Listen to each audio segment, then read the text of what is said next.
record. No thanks. Thank you. No, thank you. Sorry about the dog. That's okay. Okay. First of all, today we learned, of course, Le'ilu Nishmat Avigdor Chai Avram ben Rachel Leah and Meir Tzvi, and also Le'ilu Nishmat, I have it written down already, Tzion ben Moshe and Sarah bat Avram. Shemot should have an aliyah. This is Elena's mother and father's yard sites span the times of this particular class. We are going to pick it up at Mishnah, my book, Mishnah 12, chapter 2, Mishnah 12, or 13, 14, or 15, which talks about the beginning. It says, Rabbi Yossi Omer, Yehi mamon chavercha chaviv alecha. Yehi mamon, may your money should be as precious to, your friend's money should be as precious to you as your own money. That's where we're going to pick it up. Okay? See what you have it or no? Yehi mamon? Yeah, that one. Here you got, that's at number 17 by you. Wow, mine's 12. Because again, the reason this happened in this chapter is that there's one Mishnah that's very long, and depending on the printing, they chopped it up into multiple Mishnayot. Okay? Okay, you okay there, Harry, or no? Yes. Got it? All right, very good. So let's reread this Mishnah. And just first, we'll start off with the basic meaning, and then we'll see some more deeper ideas. Rabbi Yossi Omer. Remember, this is another one of the rabbis that's mentioned in the early part of this parak, or this chapter, where Rabbi Yochanan ben Zakkai had 5 students, and they each said 3 things. This is now one of his students, Rabbi Yossi. Rabbi Yossi Omer, Yehi mamon chavercha chaviv alecha kishelcha. Number 1, it says, is that the money of your friend should be as dear or precious to you, as the money of your friend, as of your own money. Second statement, you should prepare yourself to learn Torah. A very obscure statement. And it gives a reason for that. She'ena Yerushalach. It's not an inheritance. Even more of an obscure statement. What does that even mean? And every one of your actions should be l'shem shamayim, which literally means for the sake of heaven. Okay, so there's a lot here we're going to talk about. Well, first, let's just talk the basic meaning. Okay? Because, again, what happens very often, people get lost in the deeper meaning and forget, what do the words just mean? What are they trying to tell us? So first thing is, the case of money.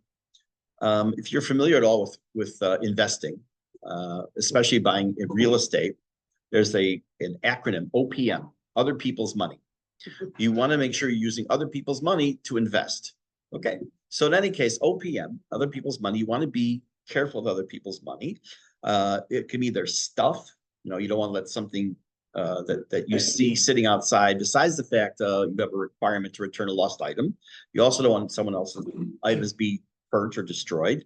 I can walk in here, come into Elena's house now, and I can take something like a hot cup of coffee and just leave it, and it makes a big stain on the tablecloth. That's just, I'm not being careful with someone else's money. Money doesn't just mean money; means their item, their property.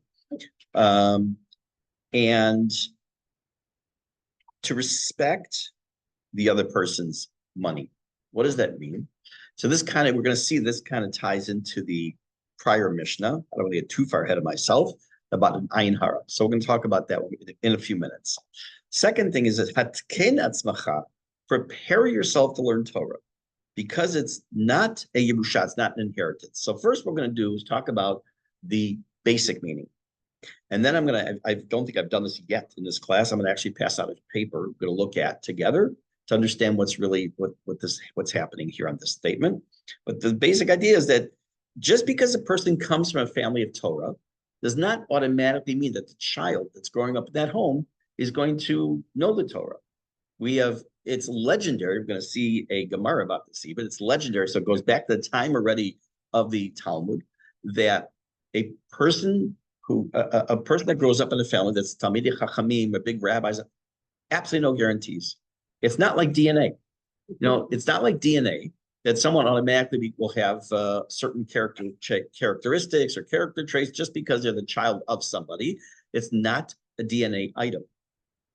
So therefore, you have to make sure it's where you work at it. You have to just make sure that your kids are taught the way you'd like them to be taught, the way you want them to be brought up in this world, and don't take it for granted that, oh, because they're the son of Rabbi so-and-so or Dr. so-and-so, that they're going to be some great tzaddik. It helps. It helps growing up in a house of Torah. It's absolutely no guarantee. And even stepping back on a broader scale, not forget Torah, I don't mean it like that, but let's put it in the broader scale, not even talking about the knowledge and the ability to learn Torah, but just to grow up in a normative, quote unquote, orthodox manner. I say orthodox, I'm not saying Haredi, Dati Lumi, Dat Hardal, all these different labels that we use, just orthodox, no guarantees. There's no such thing. And we have to understand, what does that mean? And we're going to come to it shortly. What does it mean? It's not a Yerusha. It's not an inheritance. It's not like when Mr. X dies and he leaves children behind, and the children get the Yerusha. So you'd think, oh, maybe just like that, just like the parents able to lahorish, to bequeath. Don't ever use that word very often. To bequeath their money. It doesn't work that way with Torah. I'm going to come back to that in a couple of minutes, because I just want to first understand this Mishnah. And the last statement he makes is that all your actions should be l'shem shamayim. Now, he doesn't say all your Torah should be l'shem shamayim. It says all your actions have to be l'shem shamayim. Again, l'shem shamayim means a very general term, for the sake of heaven, which means for you're doing because Hashem, it's good, it's proper in the eyes of Hashem. We've seen already a few times, and we will continue to see throughout Pirke Avot, statements that are made by Tanaim, by the rabbis of the Mishnah, that instruct us on our relationship with Hashem and how we're supposed to do things that are only to be pleasing in the eyes of Hashem. Now, is it pleasing in the eyes of Hashem that I eat? Yeah, of course it is.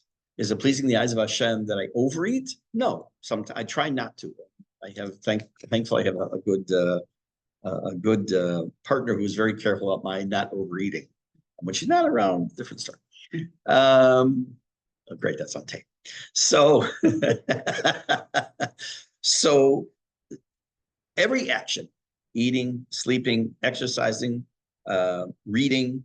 Remember, recreation is good. We need recreation because it's made up of two words, or a prefix and a word. Recreation. We're recreating ourselves. When we take time to ourselves and we try to relax and disconnect, or just watch something, read something that's not immediately connected, obviously, to Torah, but it's the idea of being able to refocus and to ground ourselves.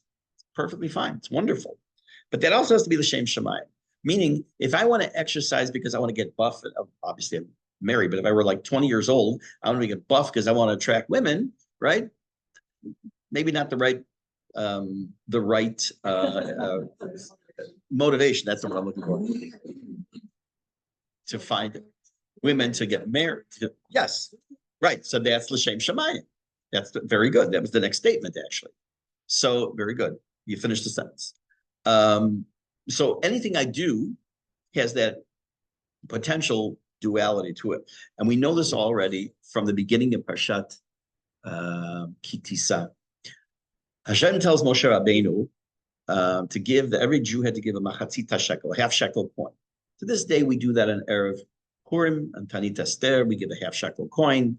If you don't have a half shekel, there's various methods of doing it, and Moshe, it says, was unclear what was a half shekel. It's not like, Moshe had a change person carrying coins around necessarily. What was a half? So it says, the Torah says, Zeh yitnu, this is what you give. Rashi said, that Hashem showed him a coin of fire in heaven and said, Zeh, he pointed to it. This is what you give. So the obvious question is, why a coin of fire? Just show a coin. This is, if I'm going to show you an example of a phone, my phone doesn't have to be blazing fire for you to know what a phone is. Why would Hashem show him a coin of fire? So Rashi says, just like fire can destroy and build, now you can cook with it, which is good, or you can destroy, burn a house down, God forbid. So too is the same thing with money. And the money can destroy. We know that is so obviously very true. Money is very yes. Money's very destructive, and money can be very good in what you do with your money. When you invest in a mitzvah, when you put it, buy a mezuzah, you buy tefillin, whatever it might be, buy candles for Shabbat, all of those things. Matter of fact, there are many shuls that have a custom that on the day of Simchat Torah, the night of Simchat Torah, one of the things they do is to, by the Ashkenazim, is to auction off certain things for the year. One is what's called yayin lekiddush lahavdalah. What does that mean? Wine for kiddush and havdalah. So it means many shuls have/had, depending on the time period of history, a custom that Friday night in shul before davening's over, they make kiddush and shul, and on Motzei Shabbat they make havdalah.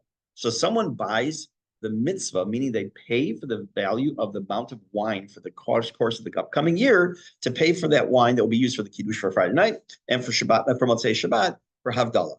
Yeah, and the kiddush. So I can use that money for that mitzvah, or I can go out and gamble it away at the betting track. I don't gamble. Okay. In life maybe, but not with money. Okay, so that's the general idea of this Mishnah.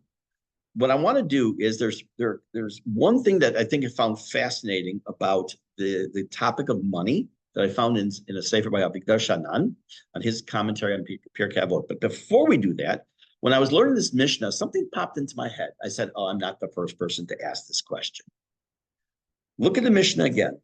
And I wasn't the first person. Many people asked this question. Look at the Mishnah one more time. Rabbi Yossi Omer, fine, very nice. The money of your friend should be as dear to you as the money of your own money. Prepare yourself to learn Torah. We have to understand what that means. She'ena Yerusha lach. It's not a Yerusha, right? It's not an inheritance. But wait a minute. Beginning of Parshat V'zot Bracha, Hashem says, Torah tziva lanu Moshe morasha kilat Yaakov. It is an inheritance for sons of Jacob, or the community of Jacob, right? So we have here really two different words. What am I saying? It sounds like Hashem gave the command to Moshe the Torah, gave him the Torah, and it is an inheritance. It's what do you mean it's not it's a Yusha? It just says in the pasuk, it says it's an inheritance for all of us. So how can this Mishnah come along and tell us that, hey, just because you grew up in a house of Torah doesn't mean it's a Yusha? So the answer is in the two different words that quote. Take a look. I'm going to pass this around. It's in Hebrew, but I will translate everything. I'm guessing the amount of people, so it worked out well. Well, let me put it on the screen. Hold on.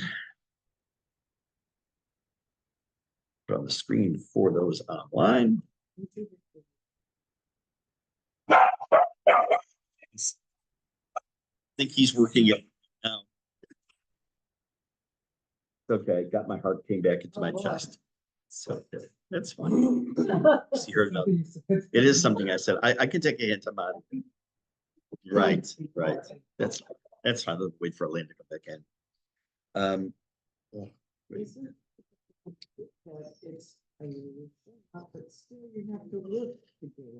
A Yerusha. Okay, so let's say Mr. X dies and leaves $100,000 to his child. What work did he have to do?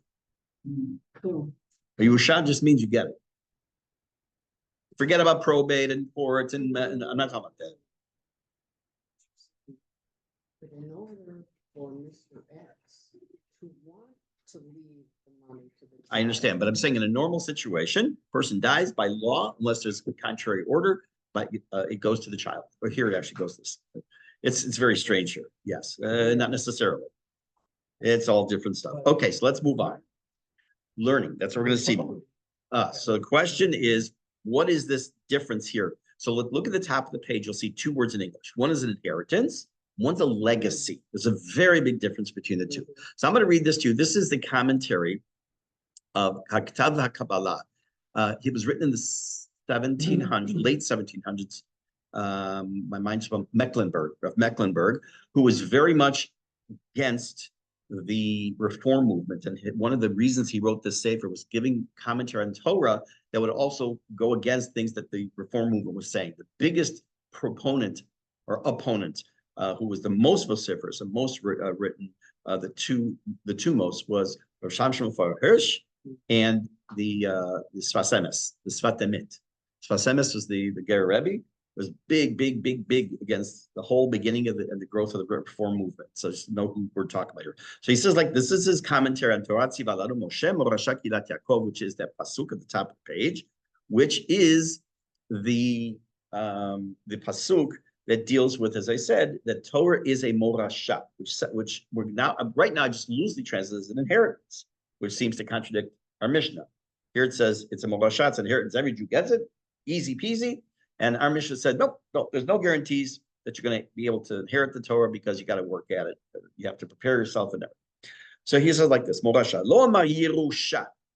The Torah doesn't say Yerusha Kihilat Yaakov, that it's an inheritance. Shebe'emet Ein HaTorah Yerusha. Because the Torah is not an inheritance. Kama Maratan, as it says in the Mishnah, Hatken atzmacha lilmod Torah she'ena Yerusha lach. Just like we just said, it's our Mishnah that you should prepare yourself to learn Torah, which we still have to explain what that means. And because it's not a Yerusha. Ki ein HaTorah muchenet lifnei Yisrael shirashena. Because the Torah is not sitting there for the Torah for the Jews to inherit, like a Yerusha that has no claim, no one to claim it, or no one to dispute it. Because in a normal inheritance, what happens, unless there's an irur, there's a I say it in English, appeal. If there's someone who feels they have a right to that inheritance, it's yours, right? So it's not like that. Aval, in order to get the Torah, in order to really earn the Torah, to learn Torah, you really have to go to war. You have to go to war, and that is against a very strong enemy. Shehu Yetzer Halev. It's the Yetzer Hara that you have to fight against. If you don't fight against the Yetzer Hara, you're not going to inherit the Torah. As it says in the Mishnah, 48 things with which the Torah is acquired. And it gives a couple examples. The Shena, less amount of discussions and sleep. Lessening the amount of business and the amount of goofing around. And lessening the amount of just stam pleasure things in life. Derech eretz, Torah. But the Torah is morasha lekilat Yaakov. It is in fact a legacy for the Jewish people. Vinyano kamo, and the matter is like pasuk v'natati ota lachem morasha. V'hainu, what does it mean? I gave this to you as a legacy. Shetihiyeh lachem adei ad. In the bold, I bolded it that it should be for you forever. There's never going to be a time that there'll be no Torah. V'chein, it's also lanu natna haaretz lemorasha. It's another pasuk. Klomar, what does that pasuk mean? La'ad tiyeh lanu. Forever the Torah will be with us. And so too, that is the way the word morasha is translated all over. So too over here. Morasha kihilat Yaakov. When the Torah says, in the beginning of the last parsha in the Torah, Zot HaBracha, Morasha kihilat Yaakov, HaTorah, now that bold and underlined, HaTorah ha'elyonah hazot, this elevated Torah, Shetziva Moshe al pi Hashem, that Moshe would create, commanded through God, Lanu hi ulvanenu. It's for us and our children. Umorasha hi la'ad l'kilat Yaakov. And it is a legacy always for the Jewish people. Ve'en lachayirim lo shelo nichnasu b'ivrit Abraham chelek v'nachala b'torah zo. And those who are not part of the Jewish people have no portion in it. V'ad olam tiya levad leTorat Yisrael, and forever it will be only for the Jewish people. V'nisayon meid, and experience shows. There is no nation that decided stam just to take and learn and keep the Torah, and to just accept and start keeping all the mitzvot. Zulat kilat Yaakov, with the exception of the Jews. For them, meaning for us, it is a permanent legacy. And still, nevertheless, it's still not an inheritance.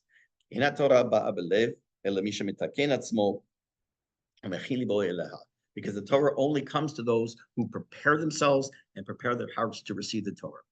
So this is a really very nice answer to the question, like I said, that came up immediately in my head when I had seen this. Let me just get this off the screen just a sec. When I had seen this Mishnah, I mean, I've seen it before, but like I say, when you teach something, your brain, thankfully, thanks. In English, what's the difference between inheritance and legacy? Okay, we are part of the Jewish people, right? That's part of our legacy. We have Abraham, Yitzchak, and Yaakov are our forefathers. That's part of our legacy. That you can't change that. It's not like we inherited Abraham. It's our part of our story.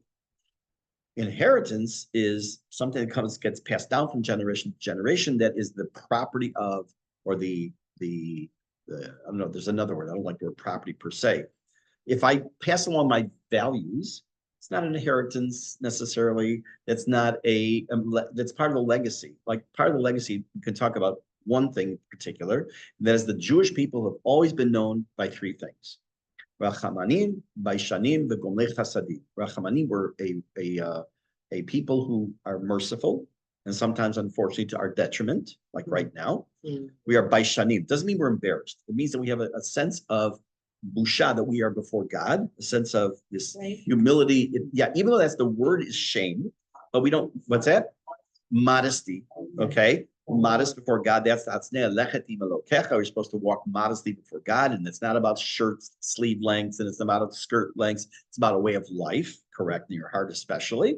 And the last one is gomlei chasadim, that we do gemilut chasadim. We are a people of chesed. I would love to see, I've never done this, to go into a religious Christian community or religious Muslim community. I don't mean to physically go in, but to ask, do you have the equivalent in your communities of a gemach? Like, what's a gemach? It stands for gemilut chasadim. So the people or communities, they have a gemach fund for newlyweds, or for Sheva Brachot, or for to help them. There's a hospital stay or a Shabbatot for meals. I'm sure many churches and mosques have some kind of a mechanism that they help their members with certain things. But to the extent that what we have, you open up a little local booklet and says you have open up the Mitzvah Avot directory. You look at the beginning, or now remember where it is.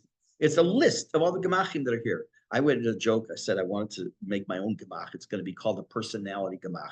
So when a guy's going to go on a date for the first time, he can go and get an actual personality, not be the dud that he is, and then it can actually be a real human being. But I don't think that's going to go over too well. Anyways, so now let's go back to the beginning of this Mishne, because I needed to get that one piece out of the way, because so we could understand the difference between Yerusha and inheritance, which is what this Mishne is about, and Morasha, which is a legacy. By the way, the Shulchan Aruch says that when a child is old enough to start talking, let's say on an average a year old, the first thing you're supposed to teach him is Torah tziva lanu Moshe morasha kidat Yaakov.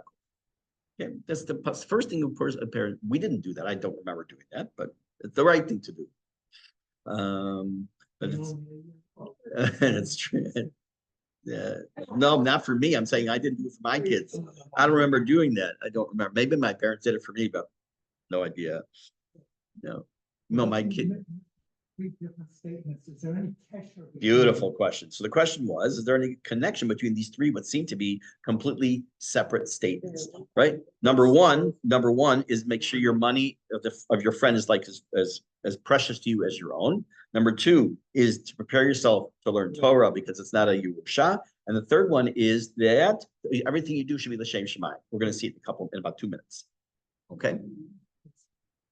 What's that? Let's wait. Yeah, very good. Pick up your check at the door. Let me see, where was it? I want to see. Where did I have it here? Okay. That's the one I'm going to do first. Yes. Okay, I'm going to read something to you don't have in front of you. This is the commentary of the Me'am Loez, who I quote often, on you prepare yourself to learn Torah. What does that mean? Look, if I'm going to eat, right? So I might prepare food. If I'm going to go to Yerushalayim, I'll prepare myself. I'll put a bottle of water in my backpack. I'll take any papers I might need, money, my phone. That's how what does it mean? Prepare yourself to learn Torah. Open a chumash. What does it mean? The reason the rabbi in the Mishnah, the Tana, remember the Tanaim are the rabbis who are mentioned in the Mishnah. The reason the Tana mentions this expression, prepare yourself to learn, Shilashon hachana, it's an expression of preparation. L'lamdenu shebetchila yesh liknot yirat shamayim musar b'derech eretz. Before you learn Torah, you have to be a person who's learned, and I'll explain this, musar, like self-improvement, and how to treat other people properly. There's an expression we all know, derech eretz kodma leTorah. Derech eretz comes before Torah. There's an expression in Yiddish, Erst sei ein Mensch. By the way, I don't usually quote Yiddish because I have some problems with Yiddish, but I'll leave that off for now. This isn't about me. Yeah, it is, but that's a different story. Erst sei ein Mensch. First, before everything, be a person. Be a mensch. Be a good person. It doesn't cost anything to smile. You know, sometimes you meet someone and you are sure they had a personality extraction. They went and had a surgery, and their personality was surgically removed from their brain. You know, it could be a doctor, it could be a woman or a man standing by the checkout counter, it could be a pharmacist, it could be the bus driver, anybody. You bump into these people, unfortunately, all the time, and you have to feel like, oh, poor person. Never. So the first thing he says is, what does it mean to prepare yourself to learn Torah? Be a good person. That's important. You have to be a good person. He continues and says, it says in the Pasuk, Reshit Chochma Yirat Hashem. The first step of wisdom is fear of Hashem. What does that mean to be in fear, to be in awe? Which means, it doesn't say the first step in a Chochma is put on tefillin. First step is light Shabbat candles, make an Eruv Tashila. None of that. First step is Yirat Hashem. V'chein amar Shlomo HaMelech, alav shalom, shimu musar v'chochma v'chakmo v'al tifrau. What does that mean, the pasuk? Hainu sheseder halimud hu. The order in which a person should learn is bitchila musar v'char kach chochma. First, learn musar. Learn about yourself. Learn Pirke Avot. Learn Mesilat Yesharim. Learn Derech Hashem. Take a book in English and learn what it means to be a good person. Then learn chochma. Then learn about wisdom. Don't reverse the order. So that's what he says. Is the idea is, at least according to the Me'am Lo'ez, is don't jump into it. Now that could be also, by the way, there are people who do this on a daily basis before they learn. They take out Mesilat Yesharim or some other self-help, using that term very loosely, book, and they read a little bit. They get themselves into the proper frame of mind, but also lets you remind you who you are, right? We say, this is important, I don't think I've said this before in here, but we talk about a person being a ben or bat Torah, which literally means the son or the daughter of Torah. But we talk about someone who's a Baal Midot, an owner or master over his character traits. What does that mean? We have to understand that when we're ben Torah or bat Torah, it means that the Torah is the chashuv one, is the father or the mother, so to speak, and we're the child. We are kafuf, we are subjugated to the Torah. But the opposite isn't true. We aren't a ben midot. Midot, our character traits cannot rule us. We have to be a baal midot. We have to be the one who rules over our midot. So you get that is the more you learn the concept of musar, like we did for quite a long time, Baruch Hashem and Pirke, in Mesilat Yesharim, you start to understand a little bit about what makes a person tick and what should make yourselves tick. Part of the danger, in quotes, part of the danger with a person becoming very smart in Torah, or in any area of chokhmah, I can't compare the two. You can't just say, well smart in law or medicine and smart in, they're different worlds. But a person who is a surgeon, who's a heart surgeon, there's a concept, I don't remember the exact title, but the God complex, right? They get this feeling that they're better than God, right? Because they save this person's life today and they save this person's life tomorrow, and everyone's lining up just for them because they're the best. I don't know if you ever heard, was it not Henning Up? Is he the one who always said, I don't get no respect? No. Who's the guy? Rodney Dangerfield. Right. Was him or, no, not thinking of him. What was the guy? Jewish? Jackie Mason. He said, did you ever notice that every Jew goes to the doctor? It's always the best doctor in this field. And he's the bestest of the best. And he's got to wait 17 years just to see him because he's the best. What's that? So, yes. So you could be the best, but sometimes it goes to the person's head. It goes to the person's head. Same thing is true in Torah. I've seen it time and again, especially, unfortunately, sad to say, in my world, in the rabbinic world, not in the rabbinic world per se, but that rabbis get full of themselves. You know, I'm so important. I know more Torah than you. I have the ability to tell you, give you direction in life. Give me a break. Give me more humble. You should be more humble. Correct. And that's the whole point, that you learn humility. You learn to be an anav when you learn these kind of things like Mesilat Yesharim. And that's the idea of Hatken Atzmecha. I want to tell you something that I thought was fascinating. I mentioned his name, Avigdor Shanan. I think he lives in Yerushalayim, but I'm not sure. I heard him speak a number of years ago. I assume he's still alive. Hope. He wrote he's a philosopher. He's a commentator. He takes the ancient word like Pirke Avot and he brings modern information into it. We talked about there in the beginning of the Mishnah. I'm going back now to the beginning. I know I'm jumping around, but on purpose. Your money should be of your friend should be as dear to you as your friend's money. And he talks about, I never noticed this before. He mentions in the Medrash Tanhuma that tells us like this about money. The word money in Hebrew has multiple words. One that he uses in the Mishne is mamon. It's used in English, by the way, mammon, M-A-M-O-N. If you've never heard it, M-A-M-O-N. You'll hear it sometimes in movies, you'll see it, books. And it's, by the way, sometimes there's a word in English that is used to mean something gigantic. It's called a behemoth. It's the word behemoth, which means animals, behemoth. That's where it's from, behemoth. Yes, correct. So the word mammon is used in English. It comes from mammon. But where's the word mammon come from? The Midrash Tanhuma tells us, it tells us as follows, that the word comes from, tell them I'm busy. Listen, Bibi, I'll get back to you. It says, Mash she'eno moneh, eno klum. It's a combination of words that what you don't count is not worth anything, which means, mamon hu davar shemonim, sofrim oto, ach gam me'abdim oto miyad al nikle. That money is something you count, that you check after. It's something you can easily, though, lose. It's something that is moneh, something that you count. Mem nun he means, it means to limnot. Limmanot means to appoint somebody. Limnot means to count. So he claims that it's come from the shorish limnot, to count, or the Midrash Tanhuma, because you count your money. Okay, person's aware. And this, by the way, is brought lahalacha. Don't let me forget it. I'm going to come back to that in a second. Don't let me forget the halacha about that, because I want two more things. We also talk about a person's possessions. They're called, in Hebrew, called nechasim, neches. Okay, it's not nachas. It's a different word completely, spelled differently also. This is neches, nun chaf samach. Nechasim from the word shenichsim, shemistatrim mizeh v'niglim lazeh. For some people, it's hidden and it's revealed to other people. That we don't go around, hopefully, showing off all of our stuff. Hey, look at all the diamonds. I got all the gold bars and the bricks of silver and all that.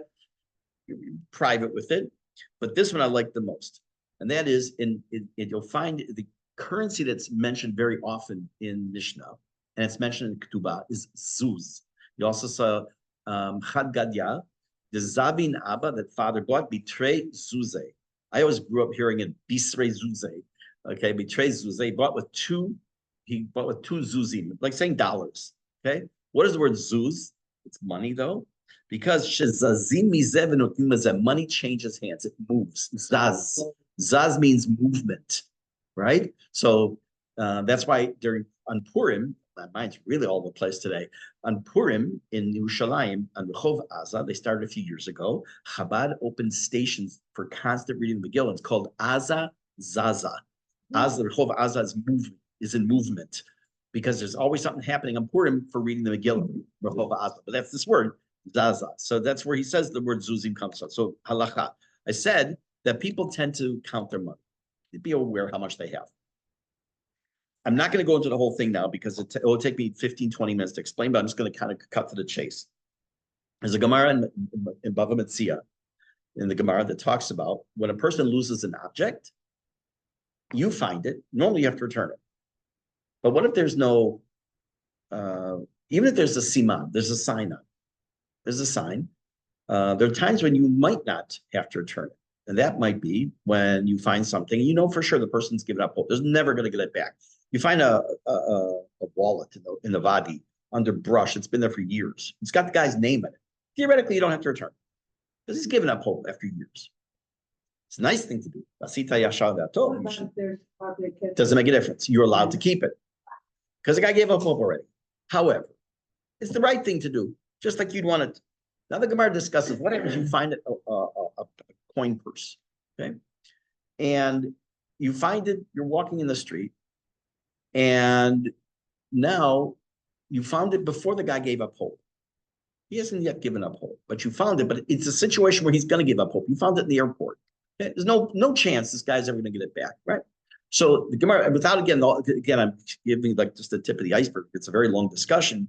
Basically says a person, it's man, why I remember the name is Rabbi Yitzchak said that Adam memashmesh bekiso kol sha'a v'sha'a, which means a person's always checking their pockets, literally, to see what they got in their pocket. What does the expression mean? It means people know how much money they have on them, and that they'll realize fairly soon that they lost their money. And as soon as they do, they will be willing to say, "Okay, I guess I lost my 20 shekel." Okay, whatever it might be. So the idea of money easily lost, money a person checks on a lot, that's mamon, maneh, he's counting, limnot, to count, fits in very well. The concept of zazim, of zuz, of money changes hands. It moves sometimes against our will. When you get your electric bill this month, for example. So I know of someone not in the neighborhood who, one of the first years, many years ago, they lived here. I got their first electric bill in summer. And yeah, I think the husband around and basically put locks on all the shalatim, that the remote controls that the wife couldn't turn on the electric. Yeah, it was like thousands of shekel. But even the one we got one yesterday, I think it was. We split it's 2 months, and compared to what I had in Chicago, peanuts, relatively speaking. Anyways, again, it's about me. So it also said that, so that's hatkei natzmecha. That's also mamon, that's kesef.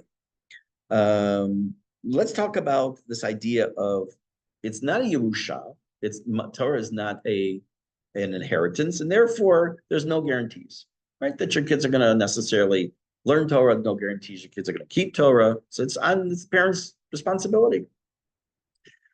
I'm going to read Gemara Nedarim. Says as follows: Why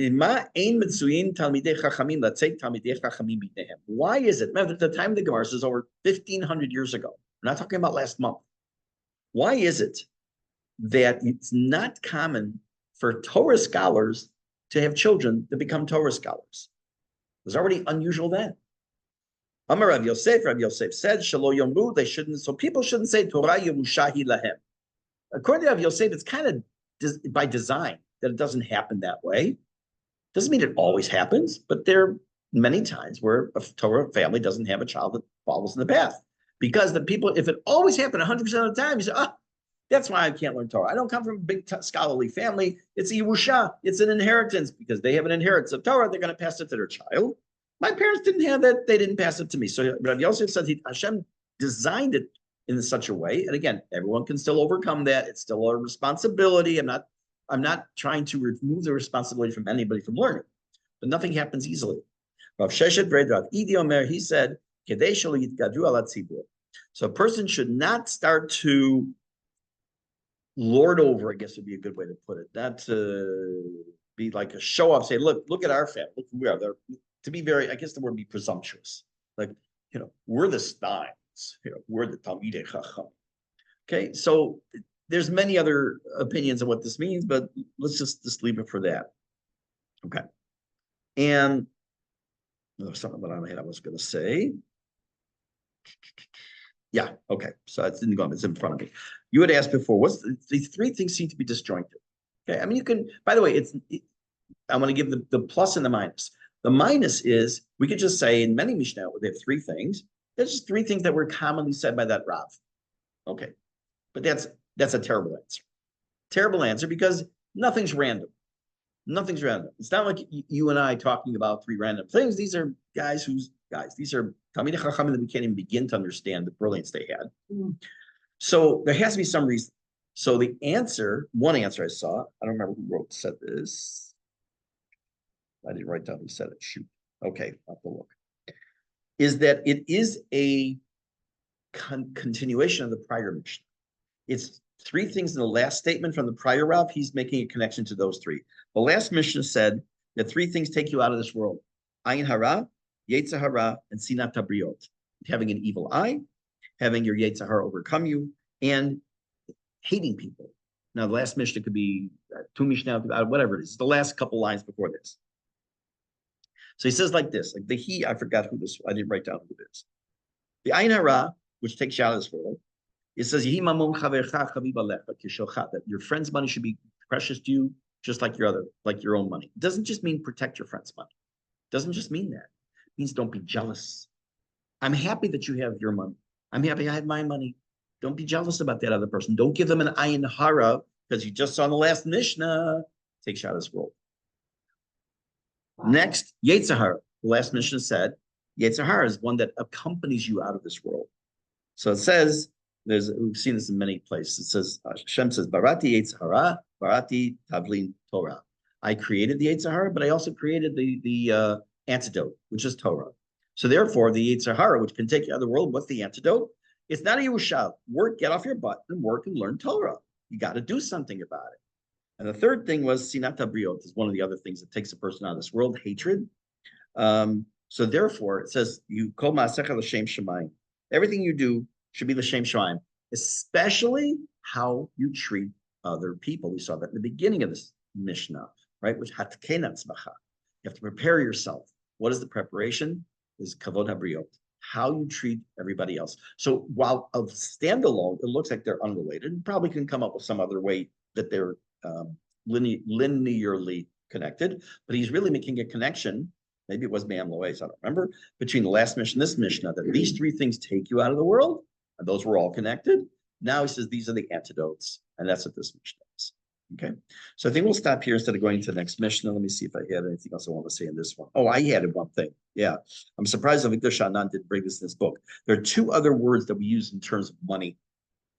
One is matbe'ah, coins, and one is damim, also means money. Matbe'ah, damim, daled mem yud mem.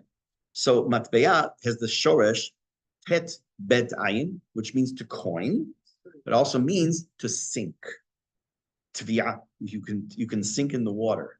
Okay, so money can help you coin other things, bring more money into existence or whatever you do with money, or you can sink from that. The other is damim. Damim also means blood. For the word dam, it's a plural of blood, right? So there's a piyut. I don't have it in front of me, which is that the person spent their life in search of damim, money, instead of worrying about their damim, their life.